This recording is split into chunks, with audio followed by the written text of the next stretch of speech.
Alright, so Fred decided to help. Fucking new transmission in this thing. Yeah. So we got the pan off. Pan is off. Here, and we got the milk. chocolate milk. Where's that little metal part? On your side. Oh, it's right here by my face. Oh, chocolate milk. Yummy and delicious. So look at that.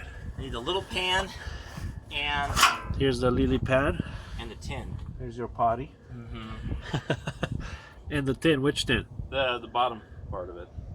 The bottom part of it. The big tin? Well, it's still draining. No, the big pin. The big pan thing. The big the thing we just unscrewed. Oh. Ah!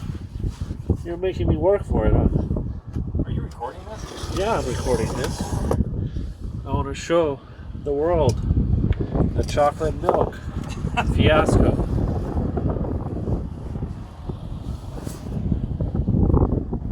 Here, I'm gonna video this. Here you go.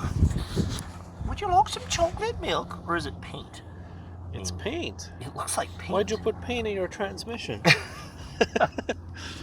Oh, I hope that filter comes off. Those sucks from the bottom. That's good design. I'll have to clean that really, really good. Oh, that looks so yummy. It's like freaking Starbucks, baby.